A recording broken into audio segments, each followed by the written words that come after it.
When your online checking account balance is running low, the last thing you need is an overdraft fee. Chime is an award-winning app and debit card that has saved its members more than $10 billion in overdraft fees with SpotMe fee-free overdraft. I love Chime's transparency. I feel secure knowing there are no hidden fees. Now you deserve to have financial peace of mind. Join the millions of Americans already loving Chime. Sign up takes only 2 minutes and doesn't affect your credit score. Get started today at chime.com/ratchet. That's chime.com/ratchet. Banking services provided by and debit card issued by the Bancorp Bank or Stride Bank North America, members FDIC. SpotMe eligibility requirements apply. Overdraft only applies to debit card purchases and cash withdrawals. Limits start at $20 and may be increased up to $200 by Chime. Chime member overdraft fee savings based on eligible members' use of SpotMe versus $33 average overdraft fee. Overdraft fee data based on Bankrate checking account survey and CRL June 2020 overdraft fees report. Ladies and gentlemen, boys and girls, and those who don't identify as either, you are listening to Ratchet and Respectable with Demetria L. Lucas. I'm in DC right now. Remember last episode, I was like, oh yeah, I'm about to run off and I'm just out. I need a break. So I came to DC for my mom's birthday. I left on really early on Saturday morning. Her birthday was Sunday. You know, I'm an only child and my parents get very territorial. So if I spend time with one, I have to spend time with the other. They never say this outright, but it's heavily implied. So I was home in July for my dad's birthday. And so I wanted to come home for my mother's birthday as well. Equal love between the parents so they know that there's not a favorite. But she had a really good birthday. We went out to dinner at one of her favorite restaurants in Annapolis. It's right on the water. It's really cute. The sailboats are literally right there. It's right at the docks. And Annapolis is so beautiful. I forgot how much I really like Annapolis. It's a great place to just wander around and take pictures of doors and really great architecture and history. I've been very low key this trip. I've been taking pictures, but I haven't posted a single one. This is not a see some world odyssey, whatever. It's just really I'm in town just to see my people. There's a bunch of people that I missed the last time I was here because I wasn't here for very long and I was celebrating my dad's birthday last time I was here. So I wanted to catch up with a couple people. One of my friends just bought this beautiful home in Potomac. One of my friends went to the house for a party last weekend. Her husband had a birthday party and he was like, yo, it's the nigga we made it house. So when I pulled up to the house, it's a deceptive house. So when you pull up, it looks like a nice size house, right? A respectable size, nice house. And you walk in and there's a beautiful foyer and there's a stairwell headed up and I believe a chandelier. And then you turn the corner and it's bam. The house is wide enough, but the house is very long. Her living room alone is probably twice the size of my loft. It's all white and beige, which is very decadent just because to keep beige clean, it requires effort. And I was like, oh, this is heaven. It's like the heaven house. It's so good. They've got this beautiful sofa. I would say it's an 18-person sofa. So if people were sitting upright, it's a U shape. The way we were configured, I was on one side of the sofa, all stretched out. And then she was kind of in the middle part of the sofa. And then her husband was on the other side and he was all stretched out. And so he's and he's a 6'2" dude. And you could have put a full size adult stretched out in between all of us and it would have been fine. No one would have been up on each other. It's a gigantic sofa. So my girl was yeah, she's I feel like a real adult. This is her first house. And I was you went from an apartment to a palace. And she was yeah, But it's a really, really beautiful house. And me and my friend were yo, we were both yo, we need assistance. And I said this before. Remember I was I need a wife? Same thing. I was an assistant I have to pay. I was I need somebody to help pay some mortgage. I could swing a good house on my own, but I don't want like the responsibility and the pressure of meeting the mortgage like alone every month. And I was like, if I could just get somebody, as a backup, like I'll do it, but I just need like a backup plan in case like I slip. I just need somebody to be able to cover me for like 90 days until I figure out like the next big thing. And I still need like my general support, but I want a stay-at-home wife. I don't want a wife who's got like distractions with work and whatnot. I was like, this ain't gonna work. Like I need the wife to work so the wife has money. This is frustrating. My boy was like, well, do you want a husband again? And I was like, that's more work on top of the work. Wife will support and build. A wife is autonomous. I gotta figure out this situation. So I was like, I want a big ass house. I don't want no big ass mortgage though. I hung out Saturday night with one of my friends. Remember the guy I used to go protesting with like over the summer and then like celebrating Biden? Like that was like our thing, was like go down to the White House and like raise a ruckus. I hung out with him on Saturday. We went to get dinner and drinks and then we ended up at a cigar bar. I've avoided cigar bars for like ever. Usually that's when I tap out for the night and I'm just like, y'all go ahead, I'm good. But I was like, oh, okay. When in Rome, be Roman. Went to that damn cigar bar. I've washed my hair twice and it still smells like cigars. It was worth it. I had a good time. It was good company. But still, I'm just like, the hair. And I had my little pink leather jacket too. I put the jacket in the freezer trying to get the smell out. Because, cold usually kills smell. No go. The dress I had on, I put that in the freezer too. No go. I Febrezed the thing down. No go. I'm going to have to get a dry clean, which I was going to have to do anyway. But I'm traveling with these clothes. And I'm like, what if I have to wear this dress twice? Because I'm going to New York. Tomorrow? We'll see. I'm excited about this black opera, Shut Up in My Bones. Is that what it's called? Fire in My Bones? Charles Blow. Let me look this up. What is the name of this opera? I got tickets to the daggone opera and can't remember the name of the opera. Oh, if you can hear that in the background, that's the, I'm at my parents' house. So I'm in the burbs. They're cutting the grass today. Fire Shut Up in My Bones. That's what it's called. It's the black opera at the Metropolitan Opera House. It's the first one in the Opera House's history, which I was like, y'all been doing this for what, like 138 years? And y'all just getting a black opera? They're getting their first black composer as well. It's a lot of firsts for this one. But I was like, it took y'all long enough, didn't it? I'm reading here, ABC 7 in New York. So it says the Metropolitan Opera season opened on Monday. So that's important too. The opera season has just opened and it's opening with a black opera. So the Met has been shut down for the last 18 months, like a lot of things, due to COVID. Oh, and the first black composer, jazz trumpeter and composer, Terence Blanchard, which I'm familiar with his work from Spike Lee movies. I think he does the score for like nearly all the Spike Lee movies, if not most of them. So the play is based on this book by Charles Blow, and it's a memoir, which I have not read, just to be transparent.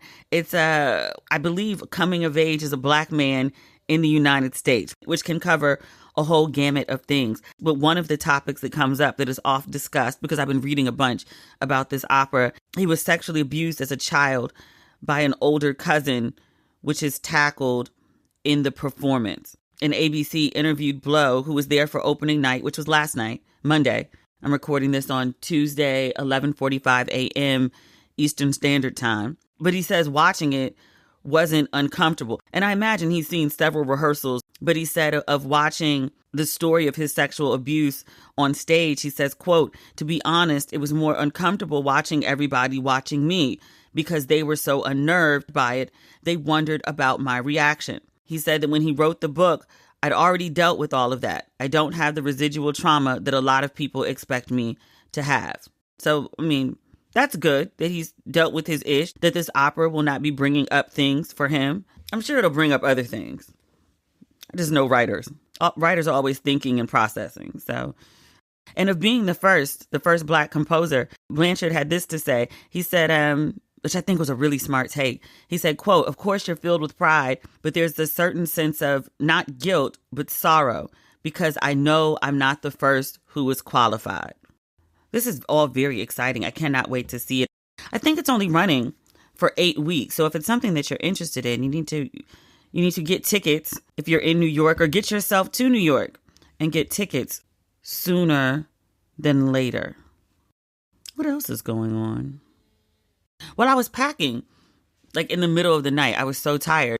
Friday, a couple of my friends from the East came to LA. So when I should have been at home packing, I was at the London gallivanting for a few hours. So I got home late and I had this early flight in the morning. So I was like exhausted.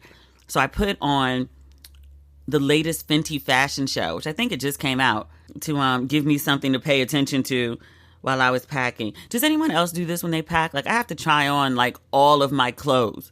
Like, I have to put together full outfits with like all accessories, shoes, purses, jewelry, and then I can pack it away. It's like, okay, this is my outfit for XYZ day. And I usually pack by color, so I don't have to take as many shoes and accessories, so they can all like blend together, and I can also intermix outfits, which means it takes forever to pack. So I was watching the Fenty fashion show, which is amazing. The first person to come on screen, it was a white woman who, in my head, I was like, she looks like Cindy Crawford, but that couldn't possibly be Cindy Crawford, because that looks like Cindy Crawford from 30 years ago, and it's 30 years later, and Cindy Crawford can't possibly look the exact same way that she did 30 years ago, and yet does. She looks amazing. I know I'm supposed to be watching the Fenty fashion show for, you know, the Fenty and the lingerie, and let me say it the right way before y'all be like, you can't pronounce that either. Lingerie, okay? Y'all be so extra with that. Ugh. Let me move on. Like, but I'm not watching for the fashion. Like, I'm watching the dancing because the dancers were amazing. I'm sure I've watched other Fenty fashion shows, but now that I'm trying to think about it, nothing is standing out. But the dancers for this one, there was a group of black guys with do-rags on. I think they were in red. They danced their asses off.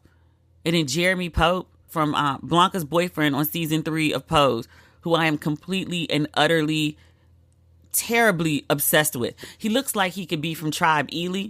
He's also a very proud out gay American, which I was like, I mean, I know you don't like me, but sir, I like what I see in you. Like, my eyes work. Your sexuality has nothing to do with the functioning of my eyes. Like, he is physical perfection. He is gorgeous. He also looks like the son in, did you watch Our Kind of People? I mean, Morris Chestnut, like, fine as fuck. Okay, we've established that. There's a guy playing his son on the show who looks young. I think he's playing a teenager, and like, I was having a reaction to him, and I was like, oh, do I need to go like turn myself in? Like, do I need to lock myself away? Like, am I a threat and danger to those around me? But no, I looked up his age, and I want to say he's like either 28 or 29, although young for me, but legal. The Jeremy Pope is in it. Erykah Badu is in it, looking like amazing. She just does like, she's only in it for like 2 hot seconds. Like, she's on this elevator, and then she does her like strut around, and then it moves to another scene. Jasmine Sullivan is in it. She's performed. She sounds amazing. There's a bunch of people. It was really, really good. I didn't think the production value was that great, but I also am trying to keep in mind that like, this is in the middle of COVID. So like, you know, people do the best that they can. And just as an overall show, it was very entertaining. It was very like super inclusive, which I know Rihanna is known for, but it was like a little bit of everybody. Heights, body types, conditions. There was a pregnant woman like getting her life. I'm like, you know what, sis? You know what? You do that. God bless you. Trans representation, differently abled folks. I don't know the proper names, but there was a woman who it looked like her legs had been replaced. She strutted herself through, and I was like, yes, ma'am. Yes, ma'am. Rihanna looked amazing as expected. It was really good. Do recommend a watch for that. I watched BMF the other day when I was washing my hair, trying to get the smell of the cigar smoke out. It's really, really good. And I know I said I wasn't going to watch any more 50 Cent shows because 50 Cent is just such an ass. Have you seen what he's been saying about Michael K. Williams? They had some sort of beef. I'm going to guess it's probably one-sided because I never heard Michael K. Williams say a word about him. But Michael K. Williams was friends with somebody 50 Cent doesn't like. And so when Michael K. Williams died, which I was like, come on, bruh. Like, the man died. 50 Cent has been like making jokes about his death, or worse, using it to promote his new show, Raising Kanan. So initially, remember Michael K. Williams, it was said that he died from a heroin overdose, but there had to be an official autopsy to determine the cause of death. So it comes out he died of a fentanyl heroin overdose. Okay, just like originally said. 50 Cent's reaction to hearing this was, oh damn, he smoked that little blue cap out of jukebox bag. This is what he posted on Instagram. And then said, hey, catch Raising Kanan this weekend. Are you serious? He said like some version of this like 3 different times. I was like, yo, like, dude, you're doing the most. Like, what is wrong with you? Like, I know he's a professional troll and I know he has no boundaries, but I was like, this is bad even for you. Like, a man died, but 50, no boundaries, no limits. And yet and still, I watched BMF because like my entire timeline was raving about it. And I was like, is it that good? It can't be that good. So I tuned in to hate watch it. And then I was like, yo, it's giving me Snowfall in Detroit in the 80s. They say what up though every 5 seconds. It's so good. It's about the rise of BMF, which I knew nothing about. If you'd asked me about BMF, I would have told you it was based in Atlanta.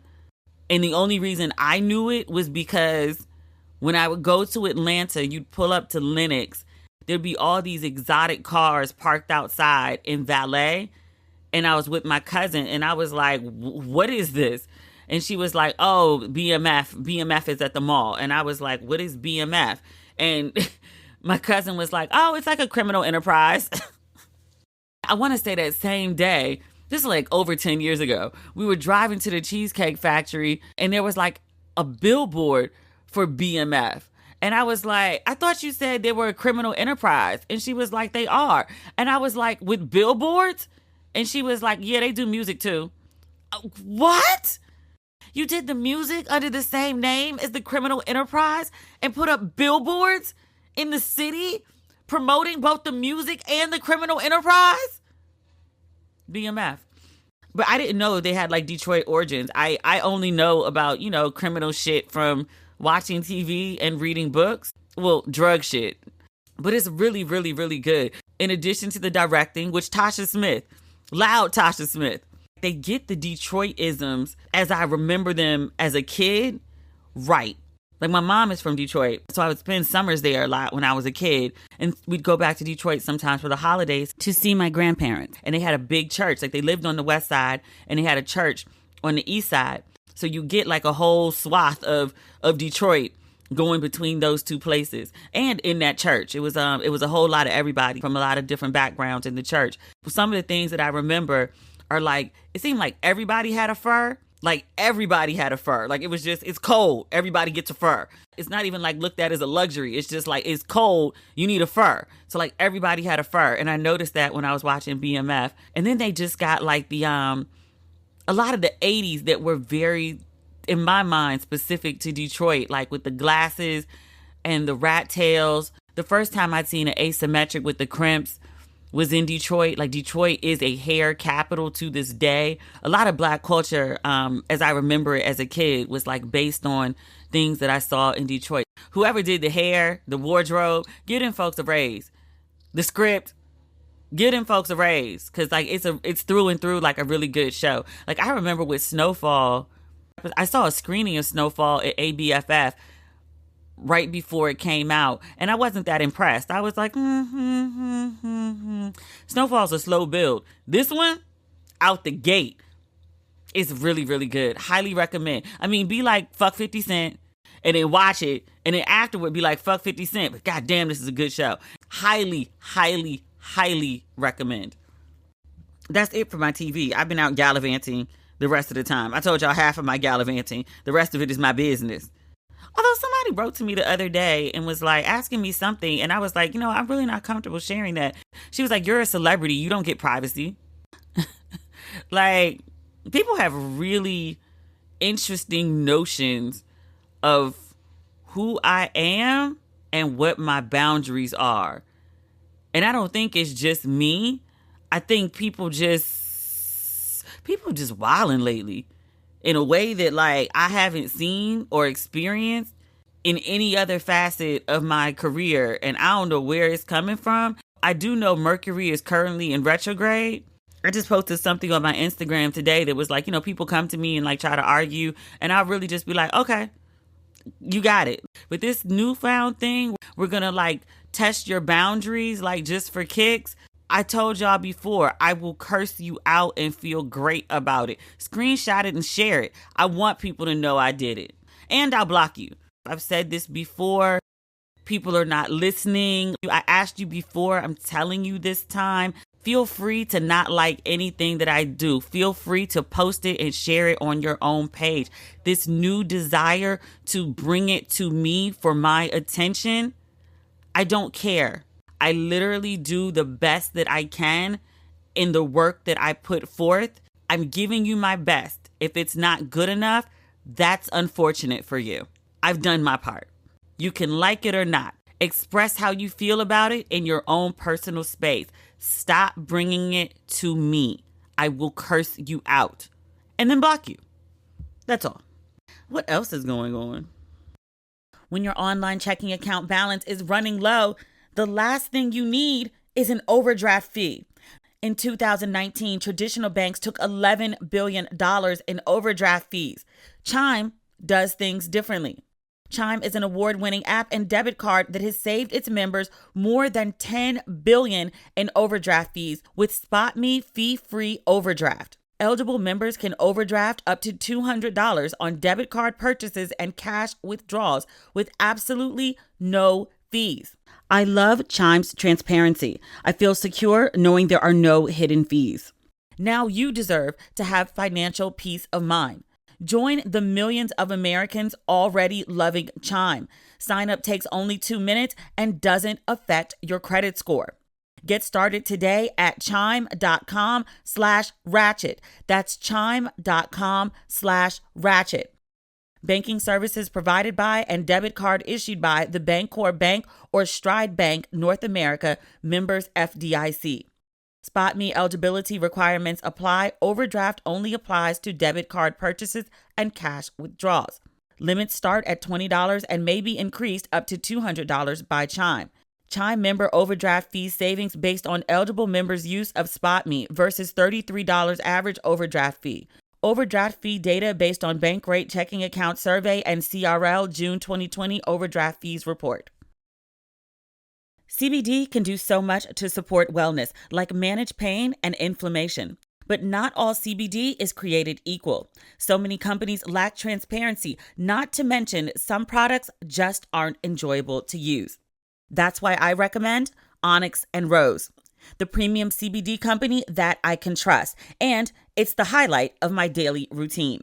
Onyx and Rose has amazing CBD oils, balms, and gummies that can aid in stress and joint pain, plus an incredible skincare line that can reduce the signs of aging, soothe stressed out skin, and more. All Onyx and Rose products are non-psychoactive, so you can experience the therapeutic benefits of CBD without the side effects. I can't get enough of the overnighted sleeping mask. It's so luxurious, and when I wake up, my skin is so smooth. There's also the Start Fresh Cleanser, which is so gentle on my skin. It's got so much good stuff in it. It really works to balance my skin and keep it even. Trust me, Onyx and Rose will be your new favorite CBD brand. I have an awesome deal to get you started. 20% off your first purchase. Just go to my special URL, onyxandrose.com/ratchet, and use promo code RATCHET. Don't miss out on 20% off. Use promo code RATCHET only at onyxandrose.com/ratchet. Kelly Price, according to Kelly Price, is not missing and never was. This story is so confusing. As soon as I heard like Kelly Price is missing, which I heard when I was like hanging out with my friends before I left, because one of them was the head of Essence, and she was like, girl, Kelly Price is missing. And I was like, Kelly Price is missing? What happened to Kelly Price? Turns out nothing, sort of. So there was a wellness check at Kelly Price's home. And after scrolling through multiple news articles, because everyone and their mother, like every major outlet is talking about Kelly Price missing and then not missing, I can't figure out who called the wellness check to the house. But there was a wellness check at the house. Kelly Price was not there. The authorities said they spoke to a boyfriend, but they didn't speak to Price. So Kelly Price's sister said she was worried because back in July, Kelly announced on Instagram that she had COVID. And her sister, her older sister at that, said she hadn't heard from her little sister since she was discharged from the hospital before she was even fully recovered. So after the story started circulating that Kelly Price was missing, Kelly Price's lawyer came forward and was like, oh no, she's not missing. She's fine.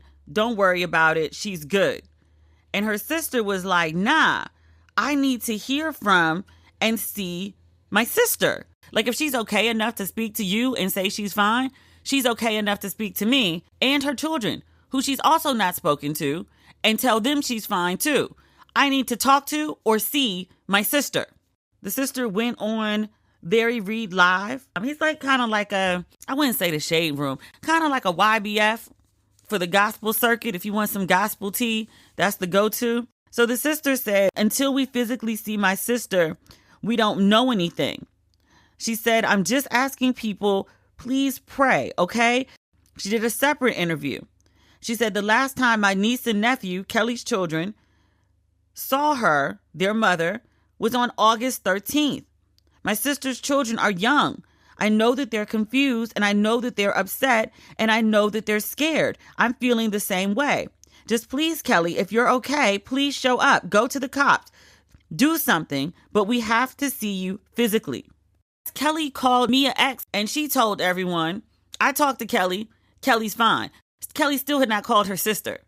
So I was like, I don't know what kind of family drama is going on here. Like, I feel like there's a whole lot of background that we don't know, nor should we as the public. Family drama, if you want to resolve it, does not need to be made into a public matter. There's a lot going on, it seems.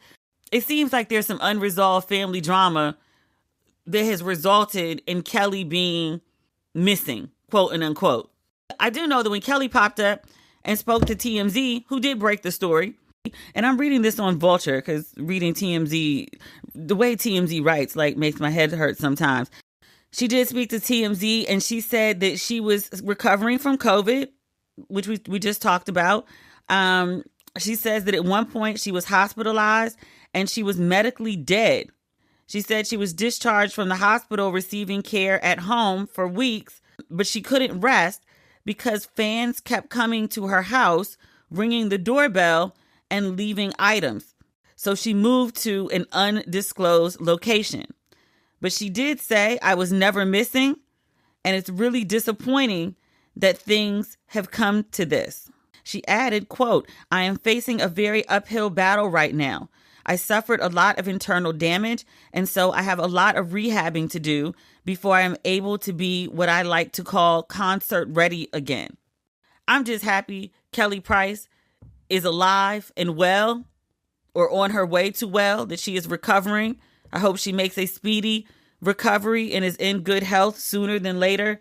I hope that these family issues that they are having can be resolved out of the public eye and expeditiously. I do hope that whatever's going on with Kelly and her sister and why they're not speaking is resolved. I hope Kelly speaks to her children because, ma'am, those are your children. I don't know what's going on, but I hope the family can find one accord. What else is going on? R. Kelly was finally found guilty. He's been in court in New York for a while. We briefly spoke about that trial. The details of it were so disgusting. I think I read on here something about, like, he forced a woman to smear feces on her face and then eat it. And I was like, I feel disgusting reading this and talking about it. Like, I can't imagine these poor women who were living it. But yesterday, Monday, a jury deliberated for 9 hours before convicting the singer of all charges against him. There were 9 counts, including racketeering and 8 violations of the Mann Act, which is an anti-sex trafficking law. I'd say it was long overdue. Kelly's defense team, I was like, what are they paying these people to say these things? His lawyers, of course, we are disappointed in the verdict. I'm even more disappointed in the prosecution for bringing this case. He said the case was replete with inconsistencies. Sir, I'm reading this story from the New York Times, which gave this, I would say, like at least 2,500 words. Like this article goes on and on and on. And in news world, like the more quote and unquote important a story is, the more space and length they give it. So clearly they thought this one was very important. The prosecution's case featured an enormous pile of evidence, according to the Times, including text messages that showed real-time worries that some of Mr. Kelly's employees shared about his treatment of women, and several video and audio recordings, some of which appeared to depict the singer violently assaulting a woman and threatening her life. Among the witnesses were friends and family members of the singer's accusers, 8 of his former employees, the minister who presided over his union to Aaliyah, a doctor who treated him for herpes over more than a decade ago, and a host of investigators involved in the initial arrest in Chicago.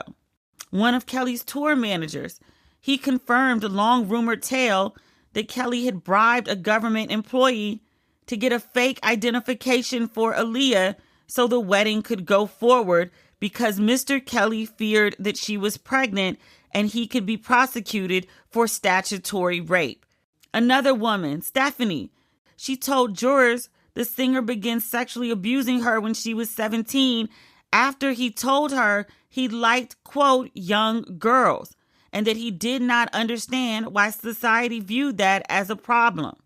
A cascade of witnesses. This is the terminology that the New York Times is using. A cascade of witnesses described a repressive system of restrictions that the women and girls around Mr. Kelly were forced to abide by, from a directive to address him as daddy to requirements to obtain his permission to eat or use the bathroom. When the rules were broken, the singer doled out harsh and startling punishments, from skin-tearing spankings, the feces again, to forcing one woman to smear feces on her face and eat it. This man is disgusting. Unfortunately, he is one of many, many, many, many, many. I'm glad that he is off the street, that there are many more like him.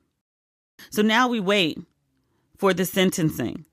I saw Deronda Price, and I think it's important to read her words just because she was one of the women that was featured in the R. Kelly documentary.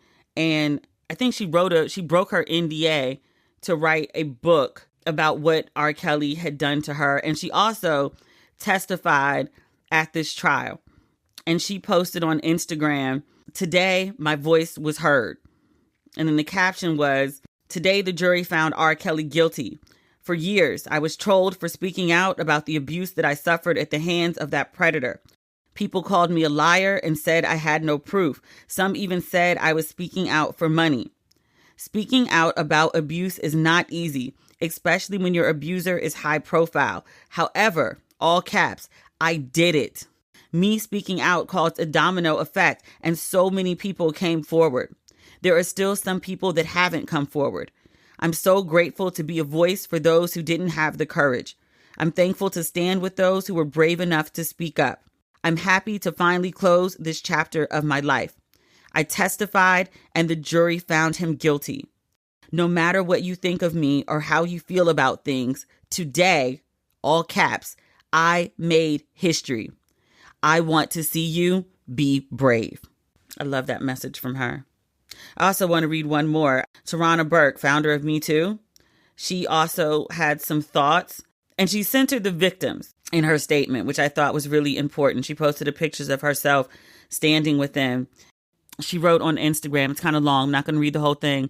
She says, "This verdict was a long time coming, and although it doesn't bring automatic healing to his survivors, I hope it brings a sense of closure that can help facilitate the healing process. The real story here is about the relentless activism of Black women who refuse to let rampant open abuse and violence toward Black girls and young women fall on deaf ears. Black women were ringing the alarm long before the world knew what Me Too was about. It took all of our efforts and those of tireless journalists to get many to pay attention. We have shown once again that when we can't count on anyone else, we can count on each other. Simone Biles, I guess this is good black news. Good black news, sad black story. She told New York Magazine's The Cut, I'm reading this on CNN, so it's the summary. But she says, I should have quit gymnastics before Tokyo. When Larry Nassar, that was the doctor who sexually assaulted her for years, when he was in the media for 2 years.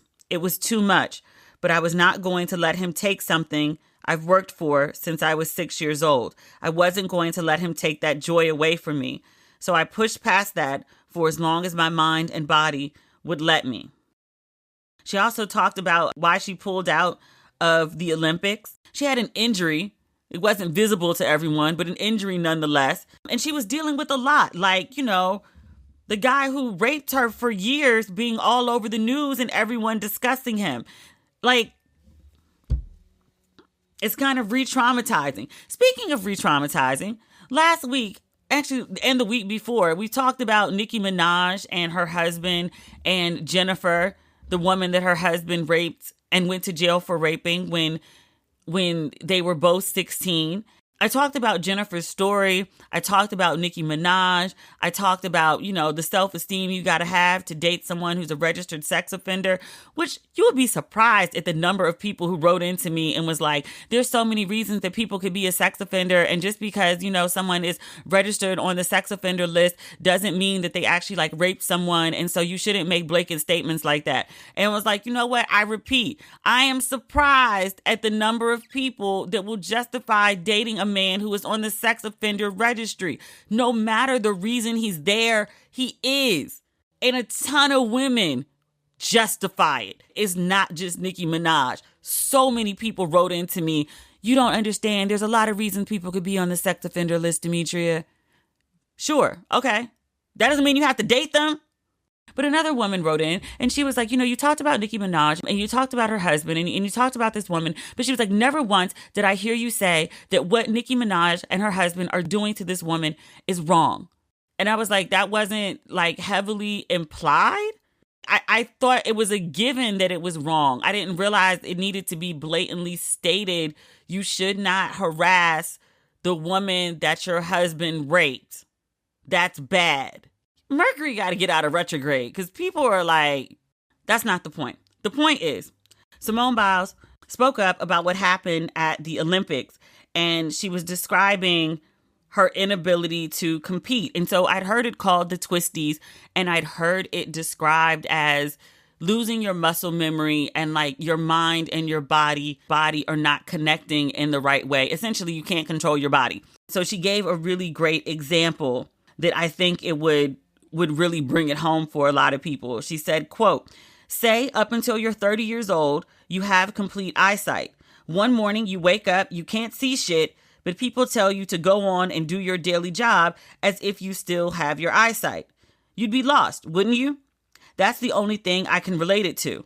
I have been doing gymnastics for 18 years. I woke up, lost it.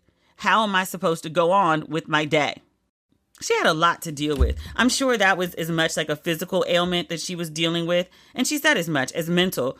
Because when she pulled out the Olympics, I think the team originally tried to say she's got some physical ailments and we're keeping an eye on it. And she was like, oh no, I'm having mental issues.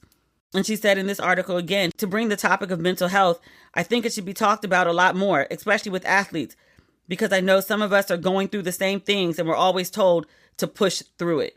I hear people say all the time that black women, stop this push through it shit. Take rest, do self-care, make sure you're good, put yourself first. And then when people actually do it, people are like, nah, what are you doing? Push through, keep going. Stop being lazy. You're being weak. There's a real big disconnect in theory and application. It's protect black women until, black women need protection. Like Jennifer, the woman who Nicki Minaj's husband raped. It's all protect black women until a celebrity is involved. Like Nicki Minaj has to be held accountable for some fucked up behavior. And then it's man, fuck that black woman. Really? Protect women, protect women, protect women. This isn't a protect black women, but it's in the same vein. That Chris Cuomo situation that we talked about on Friday. The woman said Chris Cuomo grabbed my ass. She produced receipts. She had a screenshot of an email from 2005 where Chris Cuomo apologized for quote unquote patting her ass. They asked Chris Cuomo last Thursday when the story was about to run. They said, Chris Cuomo, do you have anything to say? He said, I apologize for what I did in 2005, and I meant it. He acknowledged patting the woman's ass. Up and down my timeline all day on Friday when people were talking about Chris Cuomo was like, just because you accuse someone of something doesn't mean they did it. Just because she said Chris Cuomo grabbed her ass doesn't mean he actually did it. Chris Cuomo didn't do that. Chris Cuomo admitted to doing that.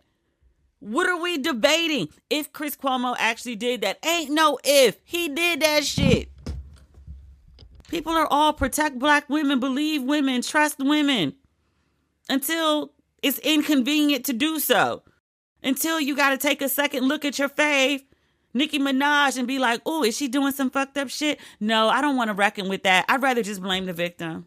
Oh, I love Chris Cuomo. I can't believe he would do that shit, even though he said he did that shit. No, I'd rather just blame the victim. That's more comfortable for me. You did it with Cosby. You did it with R. Kelly and these young girls. If you had to rethink the way you thought about the man who made the soundtrack to your youth, or blame some teenage girls for their own rapes, blame the teenage girls. Fuck. The logic is so fucked up. Committing to making time to work out can be tough. But with Peloton, you can start building fitness into your routine with thousands of cardio and strength classes that take as little as 15 minutes. Love it. And there's never been a better moment to commit to your fitness goals because the original Peloton bike is now $400 less. Peloton meets you at every step in your fitness journey. Choose from a wide range of classes that keep you challenged as you progress. And what I love most about Peloton is their amazing curated music. With artist collaborations and instructor curated playlists, the music experience is unlike any other. Whatever you're in the mood for, Peloton has the right music to keep you entertained and motivated. Peloton isn't just game-changing cardio. Add a strength class to your ride or combine cardio and strength into one workout with Bike Bootcamp to get a total body fitness experience. Experience motivation like never before with the Peloton bike. Now $400 less.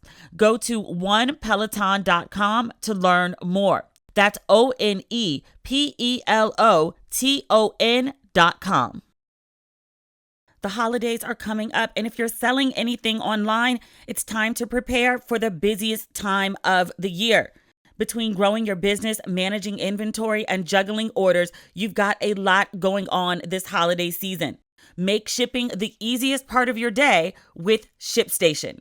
I use ShipStation to send all of the merch for Ratchet and Respectable. So this big drop that's coming in October, ShipStation is how it's getting to you. Figuring out the best way to ship your orders can be frustrating and confusing. ShipStation makes it quick, easy, and convenient. Easily import orders from any sales channel. Automate just about any shipping task. Spend less time sorting through orders and more time doing what you do best.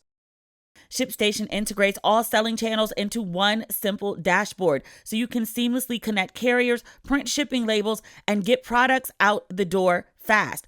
Over 100,000 sellers use ShipStation in their business. It's never too early to start prepping for the holiday rush, so get a head start with ShipStation. My listeners can use my offer code RESPECT to get a 60-day free trial just in time for the holidays. That's 2 months of stress-free holiday shipping for free. Just go to ShipStation.com, click on the microphone at the top, and enter in RESPECT. ShipStation. Make ship happen. How do you hide a love affair when you're two big names in Hollywood? True Love is a new scripted podcast from Wondery that brings you stories of scandal, romance, and drama. And in the new season, Abby and Eric are co-stars in a new blockbuster superhero franchise. The last thing either of their careers need is an on-set romance, but they just can't help themselves. Abby and Eric bond over a shared suspicion that the movie they're in isn't very good. Their affair starts with a shared laugh. Then they exchange secret glances on set. Soon, their on-screen love scenes spill over into real life. But when Nigel, another co-star, enters the picture, this Hollywood romance gets complicated fast, and a very messy affair ensues. Each season of True Love is passionate, scandalous, and inspired by a real-life love story.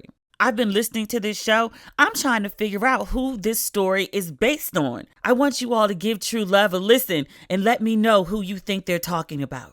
Follow True Love on Apple Podcasts, Amazon Music, or listen early and ad-free by joining Wondery Plus in the Wondery app. Last but not least, Will Smith. I like Will Smith a lot. I think Will Smith is awesome. Will Smith is on the cover of GQ looking like D.L. Hughley. Like when I first saw the cover, I was like, oh, okay, D.L. Hughley's. Why does it say Will Smith? I was really confused. And folks were like, oh my God, the Fresh Prince, Will Smith got old. Well, one, thankfully, because the alternative is Will Smith's dead. That's how Will Smith doesn't get old. Will Smith dies. Also, Will Smith looks perfectly fine on his Instagram. This is just very unfortunate facial hair, angles. Like these angles are real experimental. I was like, why would you shoot anyone from that angle? Like the way he's sitting, posing, like it all looks very uncomfortable. I don't like the visuals of it at all. And he still doesn't look bad. He just doesn't look like his best Will Smith. I was like, remember he posted on Instagram and he was like, I haven't been working out during COVID and here's my COVID belly. He looked better in those pictures than he does on the cover of GQ, at least in the face. It's very unfortunate facial hair. It's like no mustache, but with a beard, which I was like, whose idea was this? Why did y'all allow this? To either take it all off or put it all on. But I was like, this half and half. You could do a mustache and not a beard. A beard with no mustache just looks strange. Exhibit A, Will Smith on the cover of GQ. But Will has a lot going on, as always. He's working on a movie called Emancipation for Apple TV, and it tells the story of Whipped Peter. You've seen this image. I know you have. It's an enslaved black man who has escaped, and his back is all welted up. Hold on. If you read Beloved or watched Beloved, Toni Morrison refers to it as looking like a choke cherry tree. That's what it looks like. The guy's name, Esquire refers to him as Whipped Peter. I always thought his name was Gordon. And I'm looking this up now. His name is Gordon, but for some reason he's also called Whipped Peter. And it doesn't explain why. But the picture was taken allegedly in 1863. He died in 1907. And I'm reading the bio right now. It says Gordon, or Whipped Peter, was an escaped American slave who became known as the subject of photographs documenting the extensive keloid scarring on his back from whippings received in slavery. But if you look up Whipped Peter or Scars of Gordon, you can see the image that we're describing. But Will Smith is working on a film for Apple TV about this man. Smith says, I've always avoided making films about slavery. In the early part of my career, I didn't want to show black people in that light. I wanted to be a superhero. I wanted to depict black excellence alongside my white counterparts. The first time I considered it was Django, but I didn't want to make a slavery film about vengeance. I can't see nobody but Jamie Foxx in Django. Like, I can kind of picture Will Smith, but I don't think it would have had the same, oomph. But Peter, who Will is depicting in the film, is believed to escape the Confederacy in 1863 after a harrowing 10-day journey, I'm reading this from Esquire, through the Louisiana Bayou, He then joined Lincoln's army and then returned to the South to help free those he left behind. I say very often, I'm sick of the enslaved stories. There's other things that happen. But if you're going to tell a story about enslaved black people, I would like to hear something about rebellion, escape, not just the downtrodden, woe is me, which I think very often robs the story of humanity. It just shows the person as enslaved and nothing else about their life. And I was like, even as an enslaved person, they still had a life. What was that? Those are stories I'm interested in seeing. He's not working on King Richard. That's coming out soon. I've been seeing the trailers for that. He's playing Richard Williams, Venus and Serena's dad. It looks good. It looks good to me. I've seen mixed reviews about just the trailer. I don't know anybody who's seen it yet. It looks good to me. I am looking forward to it. By all means, Richard Williams was what old people call a character, and I'm looking forward to Will portraying that. Also in Will's wheelhouse is, and this is also in November, the King Richard film comes out in November too. He's got a new memoir called Will. And Esquire promises, quote, the world will receive the most unvarnished version to date of Smith's own story. And it's co-written by Mark Manson. He's the author of the mega bestseller, The Subtle Art of Not Giving a Fuck. And I was like, that's an interesting choice for a collaborator for your memoirs, a man who is best known for not giving a fuck. Like, what are you trying to tell us, Will? Will said that he called Denzel and he said he understood 30s and 40s. And he said, but what is 50s? I think it was Denzel told him that like the 40s were, frustrating, which I was like, really? I feel like the 40s are way better than the 30s, but I'm only 2 years in. I've got a ways to go. But 50s, Denzel told him 50s were for fuck it. So Will is embracing the fuck it philosophy. This memoir is supposed to be him bearing all. And I was like, well, what does that mean for Will Smith? So he talks about an incident when he was 9. He said he watched as his father punched his mother, and he says that incident defined who I am today. He said his brother jumped up to intervene. His sister fled, hiding in her room, and Smith said he froze, too scared to do anything. He said because of that incident, for decades, he has seen himself as a coward. And he says he has a desire to please people, to entertain the crowd, to make us all laugh. He says it's all rooted in the belief that if he kept everyone, his father, his classmates, his fans, smiling, they wouldn't lash out with violence at him or the people he loved. I was like, Jesus, that's a lot to carry. He says the book also delves into Smith's accounting of a very deliberate choice to become the biggest movie star in the world. He also talked about wanting to have a harem, which if you've been, paying attention to some of the blogs lately, there's much talk about this. He says that he wanted to, I don't know how this came up. They talk about he had a meeting with an intimacy coach, and he told the coach if he could have anything in the world, he'd want a harem of girlfriends.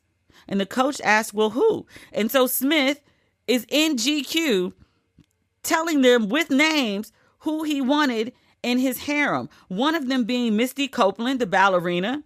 He also wanted Halle Berry.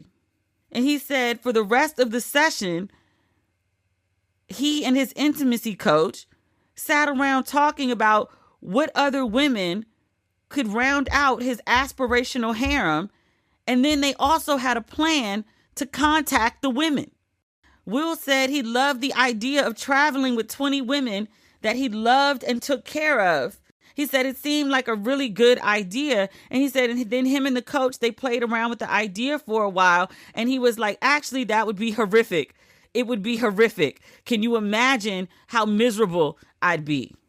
I want to know what led him to think it would be horrific and miserable. Because every day I sit on Instagram and I watch men talk about how they want like 2 or 3 wives and polygamy and blah, blah, blah. And I was just like, can you afford 3 wives?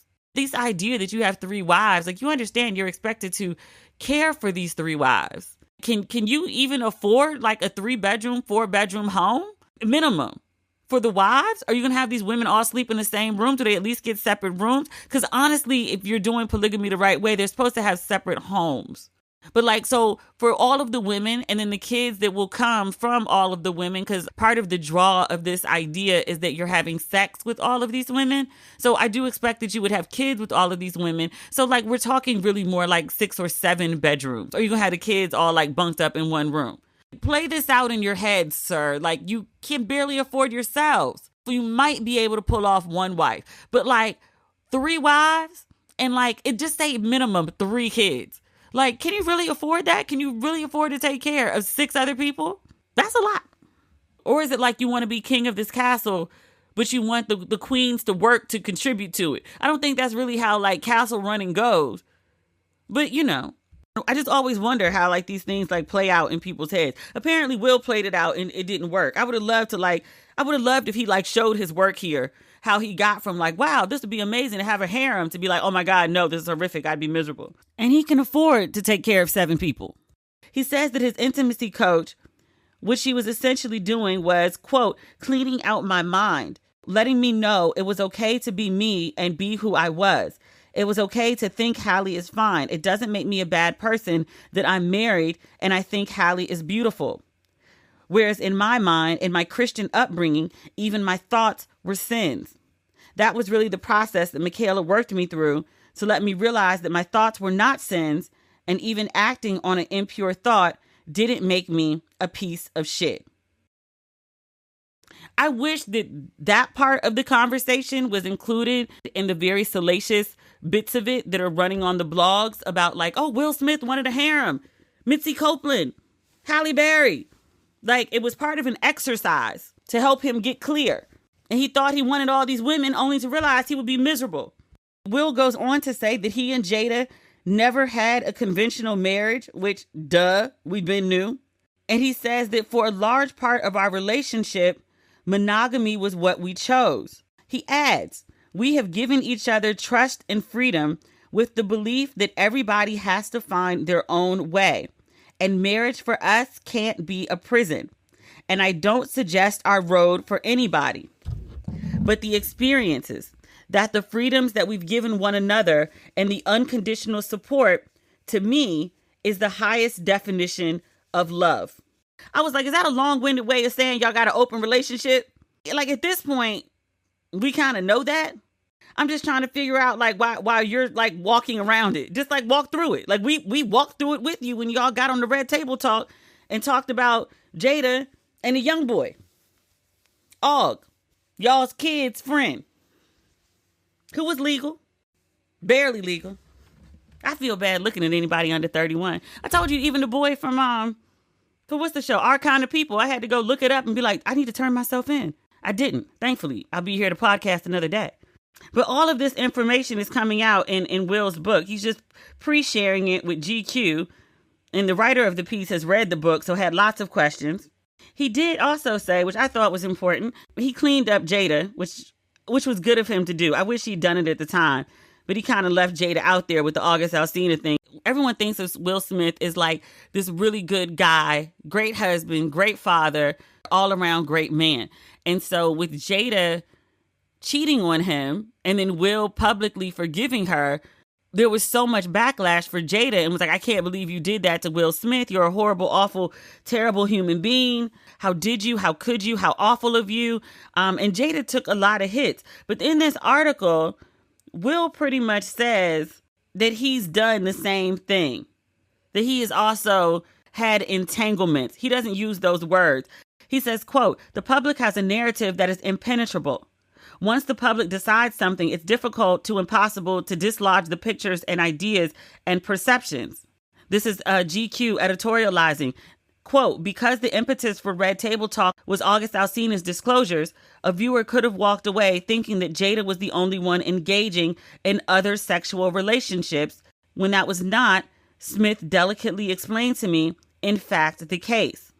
That's his way of saying that Will also he's stepped out. I wouldn't say cheated because there's an agreement, but has also had sex with other people. Jada's just the one that got caught out there on the national stage about it. He also clears this up. He says the meme that's circulating of Will Smith looking stern-faced and droopy-eyed that rivals the Jordan meme. Will explains it was midnight and we were going on vacation the next day. He noted that what they were discussing at the table at that time was years in the past. And he was like, no, I'm not sad. I'm fucking exhausted. The writer notes it was clear that Smith had more to say on the subject of he and Jada and their relationship. And the writer says, I could feel Smith rubbing up against the guardrails that he and Jada had established about what they would discuss publicly. He told me he'd talk with Jada, But when we spoke again a few weeks later, he said he wasn't sure he wanted to go much deeper. In fairness, there's a book coming out. And it doesn't make sense to give away all the tea in the book if you want people to go buy the book. So maybe he'll discuss it further there. If he chooses to, great. If he doesn't, he doesn't. Because honestly, none of this shit is our business. But I do think people have an expectation when there's a memoir that you spill all of the tea. I think that's an unreasonable expectation. I think people can tell you a lot, but they don't owe you everything. Celebrity, public figure, or not. And if you choose to buy the book, then that's great. And if you don't, then still great. I think there's probably enough in this book without spilling everything that you'll feel like you got a whole lot of something. We'll see. I am looking forward to reading this book. I'm a huge Will Smith fan. I also like Jada too. If you haven't read the whole GQ piece, it's worth picking up and giving a read. Learned a lot about Will Smith that I didn't know. Hate the pictures. Love the Will. That is our Ratchet and Respectable for the week. We'll talk again on Friday. I'll be in New York. Mom is coming with me to New York to go to the opera. All right, y'all. If you haven't picked up your Don't Waste Your Pretty tees and hoodies and mugs, they are available on the site, demetriallucas.com. That is really everything. I'll talk to you on Friday. Okay, bye.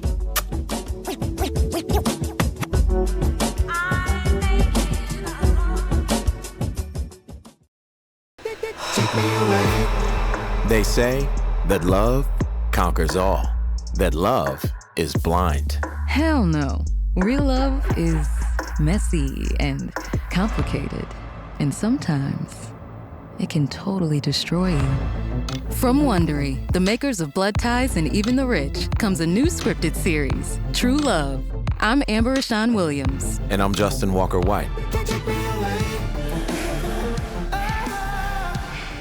On each season of True Love, we'll take a true romance, then turn it upside down, inside out, and give it our own spin. We'll share stories from the halls of power in D.C. to the movie sets of Hollywood.